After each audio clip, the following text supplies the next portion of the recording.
हमें एक लाइन की इक्वेशन दे रखी है और एक प्लेन की इक्वेशन, और हमसे ये पूछा गया है कि इस लाइन और प्लेन में कितना डिस्टेंस होएगा। तो सबसे पहले हम इस लाइन को सिंप्लीफाई करके लिख सकते हैं।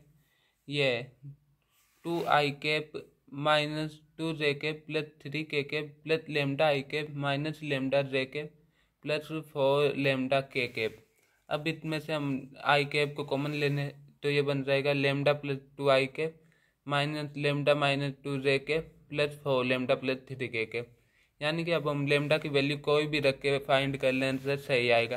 तो हम आसानी के लिए लेमडा की वैल्यू 0 रख लेंगे, तो वो वेक्टर आ जाएगा हमारे पास में 2i minus 2j plus 3k। अब इसके अंदर हम मान लेते ये वेक्टर के नॉर्मल वाला होता है, कि यानी कि जो प्लेन है उसके नॉर्मल वेक्टर की इक्वेशन है ये। तो अब हमें डिस्टेंस फाइंड करना है उस लाइन की, यानी कि उस लाइन के सभी पॉइंट उस प्लेन के परपेंडिकुलर होंगे, तो किसी भी पॉइंट की वो डिस्टेंस फाइंड कर ले। तो फिर मान लीजिए वो पॉइंट ये है, तो उसका पोजीशन वेक्टर ए वेक्टर है जो कि ये है।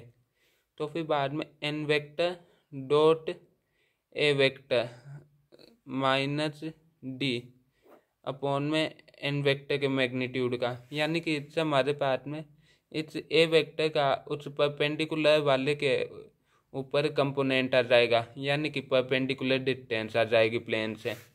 तो फिर बाद में हम ये कर देंगे, तो n vector dot a vector हो जाएगा हमारे पास में 2 माइनस 10 प्लस 3 माइनस 5। इन्हें मल्टीप्लाई करेंगे तो जैसे कि ये 1 2 जा 2, 5 इंटू -2 -10 और 3 इंटू 1 3 और माइनस डी है 5 अपॉन में एन वेक्टर का मैग्नीट्यूड, यानी कि हो जाएगा अंडर रूट एन वेक्टर का मैग्नीट्यूड है हमारे पास में 1 स्क्वायर प्लस 1 स्क्वायर प्लस 25, यानी कि अंडर रूट 27। तो फिर बाद में अब ये हो जाएगा